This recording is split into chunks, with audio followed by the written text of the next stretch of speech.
देवाची स्तुती असो, त्याच्या नावाला धन्यवाद असो की देवाने आपल्याला आजचा प्रसंग दिलेला आहे. त्याचं वचन ऐकण्यासाठी, त्यावर मनन करण्यासाठी आणि आशीर्वादित होण्यासाठी आपण पुढील वेळ प्रार्थनेने त्याच्या हातामध्ये समर्पित करूया. आपण प्रार्थना करूया. पवित्र प्रभू, तू आम्हाला प्रसंग दिला, केवळ तुझी कृपा आहे, दया आहे. या कठीण काळामध्ये प्रिय प्रभू, तुझं वचन हे आमचं मार्गदर्शक आहे, आमच्या मार्गावर प्रकाश आहे, आम्हाला उत्तेजन देणार आहे. प्रिय प्रभू, आज तू आम्हाला उत्तेजन दे, मार्गदर्शन कर. प्रिय प्रभू, आशीर्वादित कर. तुझ्या सामर्थ्याने आम्हाला तू भर, अशी आम्ही तुझ्याजवळ प्रार्थना करतो. येशूच्या नावाने प्रार्थना केली आहे म्हणून तू ऐक. आमेन. आजचा जो संदेश आहे आणि त्याच्यासाठी जो शास्त्रभाग आहे तो फिलिप्पीकरास पत्र 2 अध्याय 8 ते 11 असा आहे. फिलिप्पी 2 8 ते 11. मी ते वचन वाचून दाखवतो. मनुष्य प्रकृतीचे असे प्रगट होऊन त्याने मरण, आणि तेही वधस्तंभावरचे मरण सोसले. येथपर्यंत आज्ञापालन करून त्याने स्वतःला लीन केले. यामुळे देवाने त्याला अत्युच्च केले आणि सर्व नावापेक्षा जे श्रेष्ठ नाव ते त्याला दिले. ह्यात हेतू हा की स्वर्गात, पृथ्वीवर व पृथ्वी खाली प्रत्येक गुडघा येशूच्या नावाने टेकला जावा आणि देवपित्याच्या गौरवासाठी प्रत्येक जिभेने येशू ख्रिस्त हा प्रभू आहे असे कबूल करावे.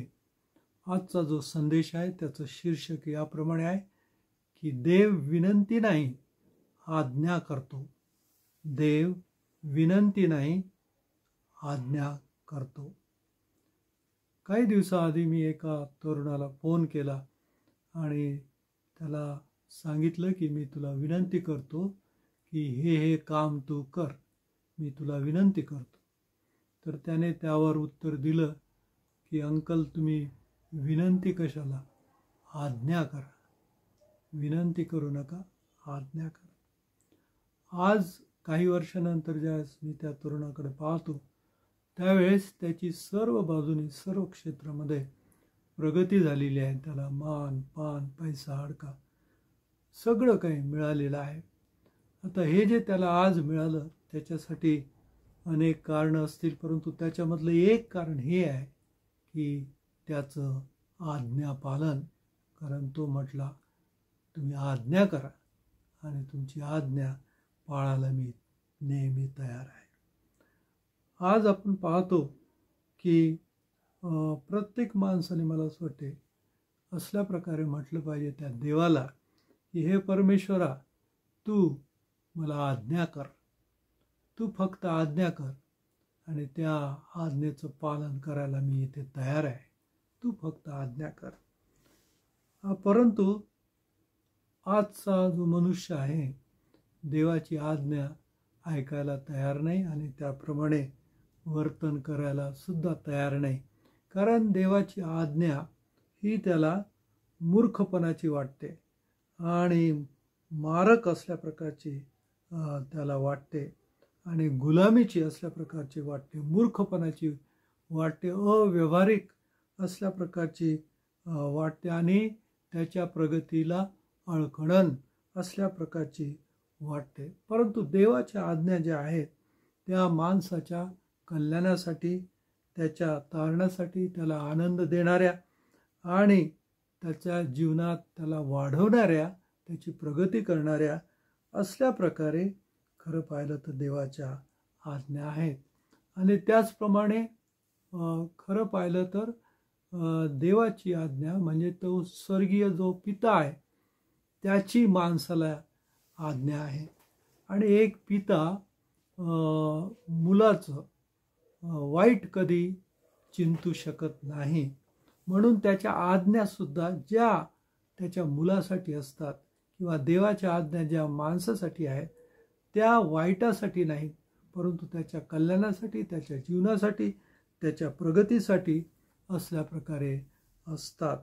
आणि म्हणून त्याचं पालन होणं हे फार आवश्यक आणि गरजेचं असल्या प्रकारचं आहे. नकारात्मक दृष्टीने आम्ही त्या देवाच्या आज्ञेकडे पाहू शकत नाही. आजचं मनुष्य गर्वाने ताठ झालेला आहे. तो नम्रतेने वाकू शकत नाही आणि त्यामुळे तो आज्ञासुद्धा पाळू शकत नाही. उदाहरण समजा एखाद्या झाडाचं जर उदाहरण घेतलं तर जे झाड मऊ असते आणि वाकणारं असते ते जिवंत असते आणि त्याच झाडाला पानं आणि फुलं येतात. परंतु जे झाड वाकत नाही, ताठ असते, ते सुकलेलं असते आणि तशा त्या झाडाला पानं फुलं येत नाही.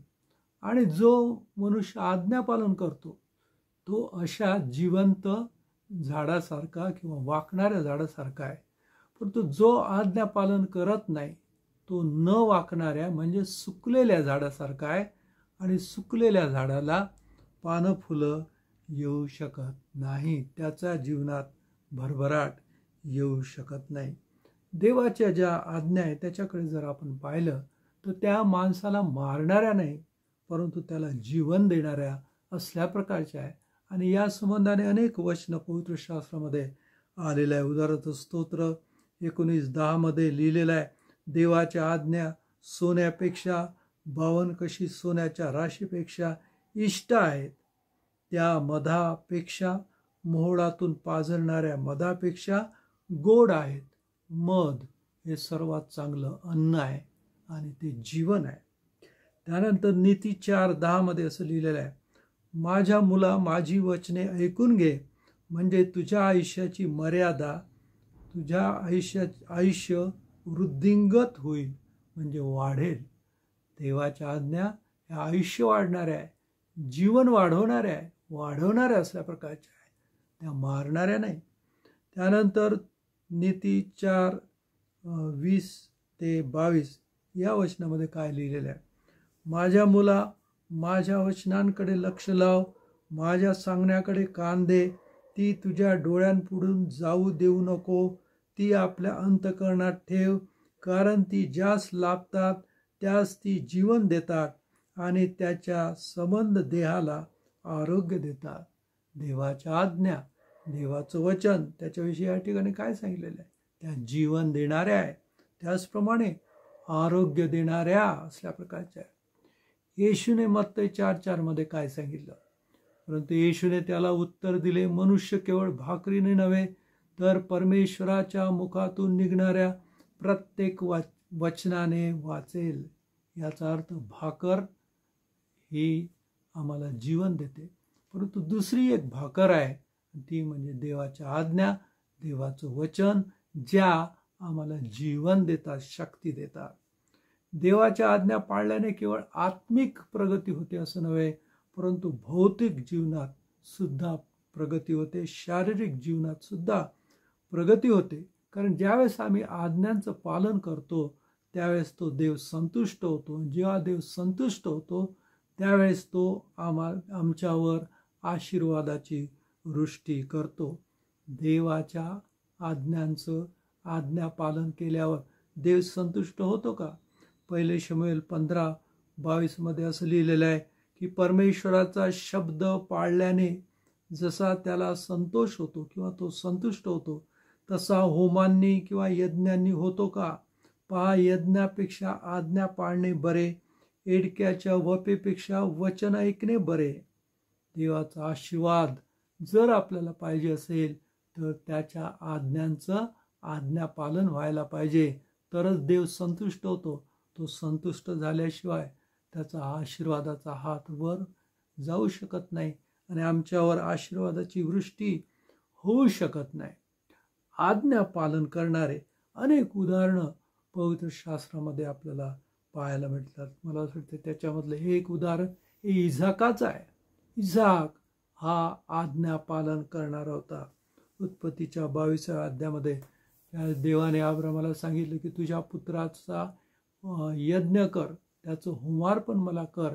आणि ज्यावेळेस अब्राम इझाकाला मोरिया डोंगरावर घेऊन गेला आणि त्या ठिकाणी त्याने त्या इझाकाचा अर्पण केलं, त्यावेळेस आपण पाहतो ज्यावेळेस त्या वेदीवर ठेवण्यासाठी त्या अब्रामाने इजाकाला बांधलं त्यावेळेस तो गप्प होता. एक शब्द त्याच्या तोंडातून निघाला नाही. नवल आहे. त्यानंतर बांधून ज्यावेळेस अब्रामाने त्याला वेदीवर ठेवलं त्यावेळेस सुद्धा तो गप्प होता. एक शब्द तो बोलला नाही. त्यानंतर ज्यावेळेस सुरा उगारून त्याला तो मारणार होता, अब्राम त्या इजाकाला मारणार होता, त्यावेळेस सुद्धा तो गप्प होता. त्याच्या तोंडामधून एक शब्द सुद्धा निघाला नाही. आणि मग कृती तर दूरच, तो त्या अब्रामाला बाजूला करू शकला असता किंवा त्याच्यासाठी भांडण करू शकला असता किंवा तिथून पळून जाऊ शकला असता आणि त्याला भयंकर राग येऊ शकला असता. परंतु यापैकी त्याने काहीही केलेलं नाही.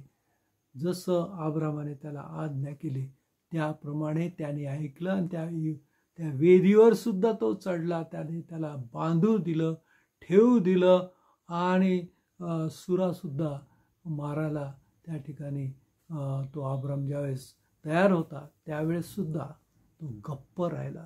मला असं वाटतं हे आज्ञापालनाचं एक फार मोठं असल्या प्रकारचं उदाहरण आहे.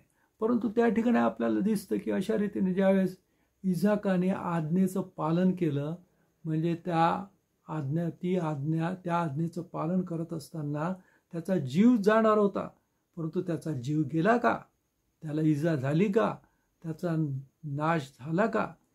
तर आपण पाहतो की त्या आज्ञापालनाने त्याचा नाश तर झालाच नाही, त्याला काहीच इजाही झाली नाही, धक्काही लागला नाही. परंतु आपण पाहतो की याच इजाकाकडून देवाने मोठं राष्ट्र निर्माण केलं, त्याची उलट वाढ केली, त्याची प्रगती केली, त्याला पुढं नेलं, त्याला जीवन देणारी हे आज्ञापालन होतं. इजाकाला जीवन देणारं, त्याला पुढे नेणारं, त्याला गुणित करणारं असल्या प्रकारचं ते आज्ञापालन होतं. हे आपल्याला त्याच्या उदाहरणावरून दिसतं. पवित्र शास्त्रामध्ये असेही उदाहरण आहेत की ज्यांचा नाश झाला. त्याला कारण हे होतं की त्यांनी आज्ञेचा भंग केला, त्यांनी देवाची आज्ञा मोडली आणि त्यामुळे त्यांचा शेवटी नाश झाला. आणि आपण पाहतो की त्यांनी देवाची आज्ञा जी होती, जी देवाने त्यांना आज्ञा दिली ती पाळलीच नाही असं नाही.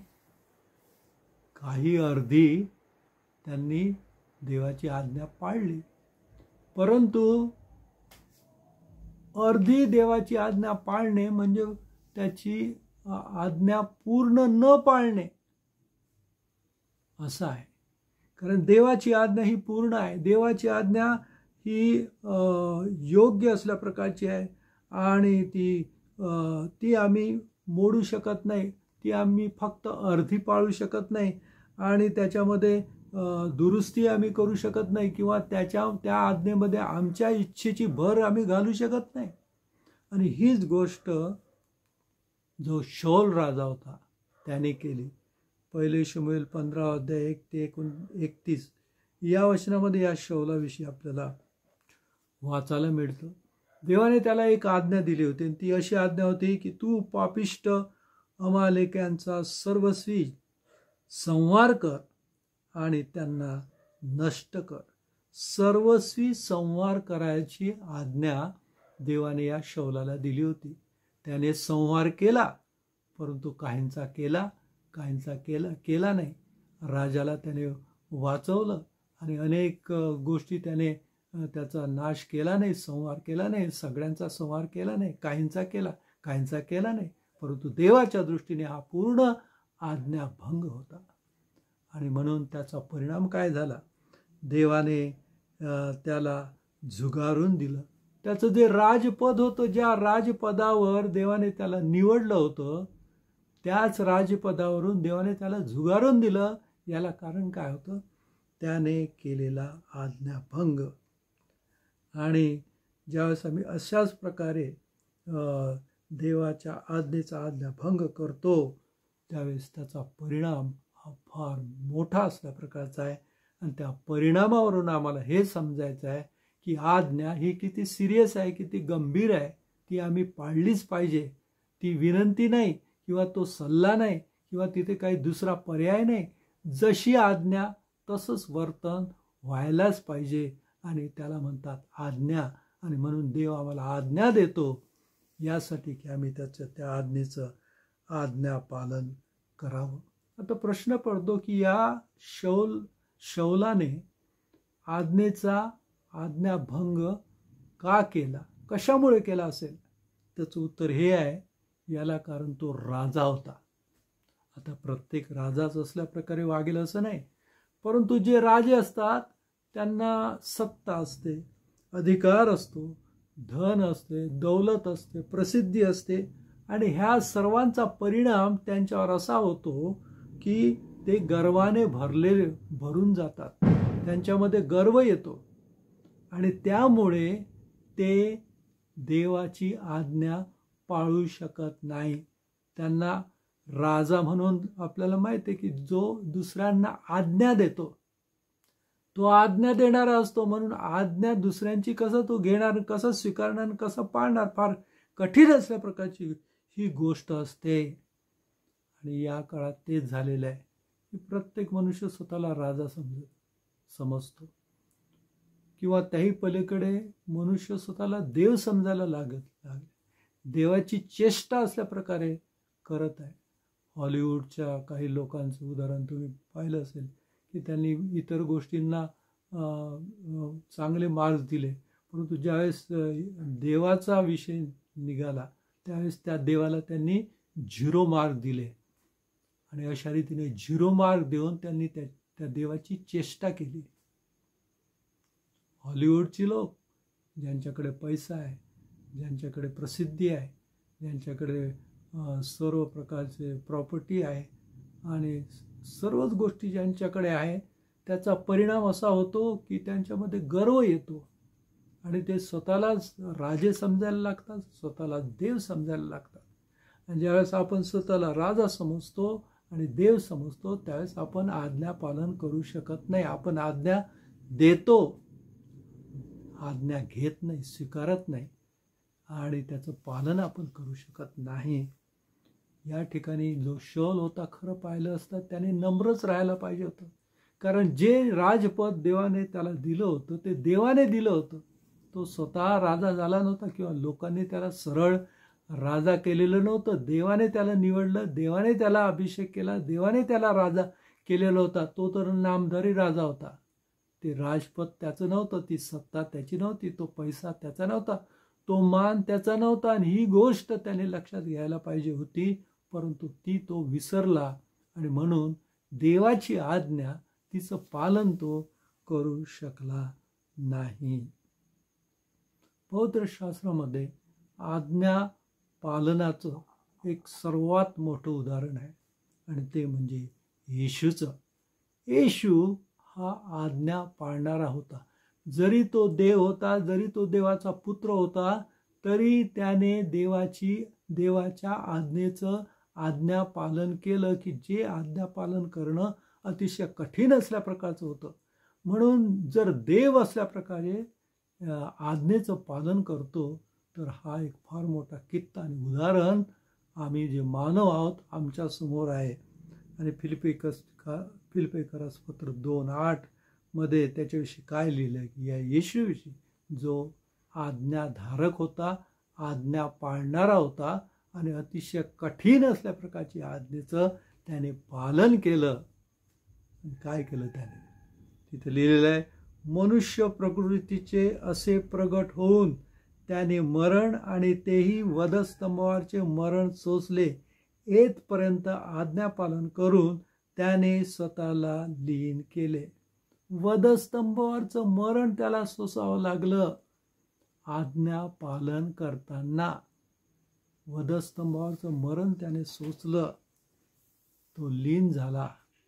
देव होता, देवाचा पुत्र होता, परंतु तो या जगामध्ये आला, मानवरूप त्याने धारण केलं आणि त्या वधस्तंभावर स्वतःचा प्राण दिला. ते दुःख त्याने सोचलं आणि ही गोष्ट फार कठीण असल्या प्रकारची होती.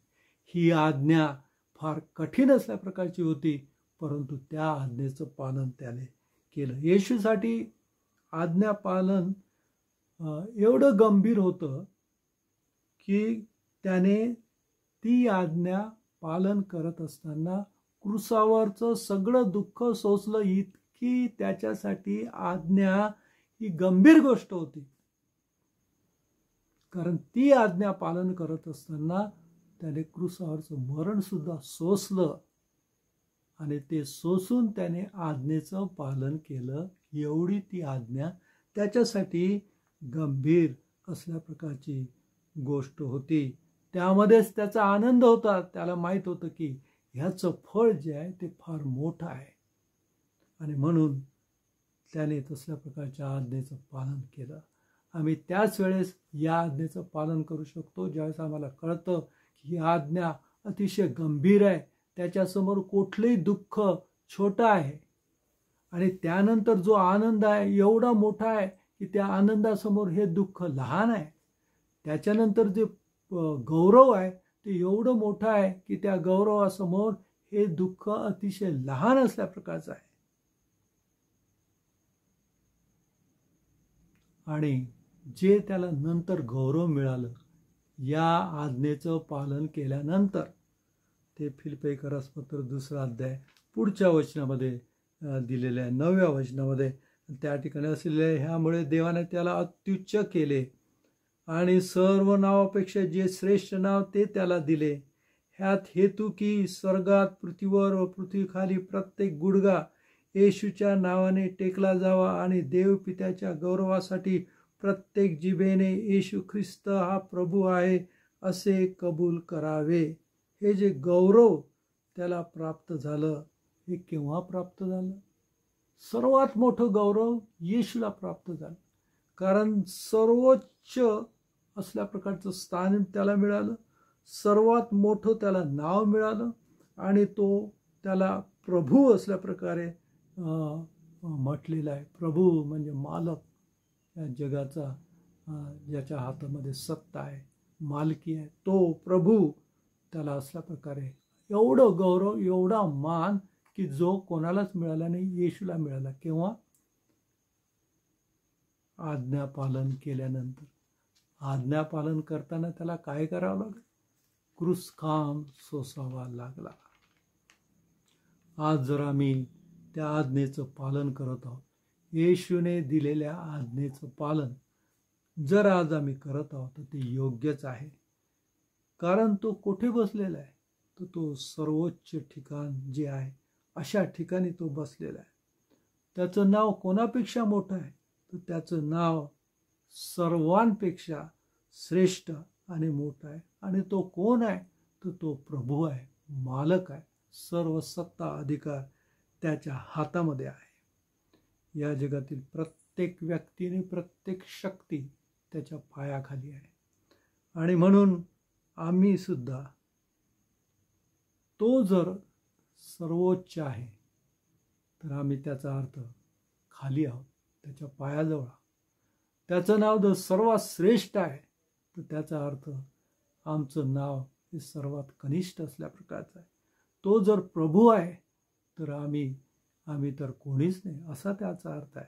मग असा जर तो एवढा गौरवी आहे, एवढा महान आहे, महान शक्तिमान आहे, तर आमचं कर्तव्य हे आहे की त्याची आज्ञा, तिचं पालन करायचं. आणि आम्ही सुद्धा, आणि प्रत्येक माणसाने मला असं वाटतं हे म्हटलं पाहिजे की हे येशू, तू, हे देवा, तू फक्त आज्ञा कर. ती आज्ञा आम्ही वरच्या वर झेलून घेऊ आणि आमचा प्राण गेला तरी चालेल, परंतु त्या आज्ञेचं आम्ही पालन करू. हे आहे ख्रिस्ती जीवन, हे आज्ञापालन. आणि देवाची इच्छा ही आहे की आम्ही त्याच्या आज्ञेचं पालन करावं आणि आमचं जे जीवन आहे त्याच्यामध्ये असल्याच प्रकारे आम्हाला गौरव प्राप्त व्हावं, आमचं जीवन आशीर्वादित व्हावं, आमच्या जीवनामध्ये भरभराट असल्या प्रकारची व्हावी. कारण या आज्ञापालनामध्येच खरं सुख आहे, खरा आनंद आहे आणि खरं जीवन आहे, जीवन देणारी ती आज्ञा. आणि म्हणून आज हीच प्रार्थना आहे की देव करो की असल्या प्रकारे आज्ञा पालन करणारे पुत्र आपल्याला देव बनवो आणि तसल्या प्रकारचं सामर्थ्य तो आम्हाला देव. आणि येणाऱ्या दिवसामध्ये अशाच रीतीने आपल्याला वर तो उचलो, त्याच्या गौरवासाठी सर्व हो, हीच आज आपल्या सर्वांसाठी प्रार्थना आहे. देव आपणास आशीर्वादित करो. हालेलुया.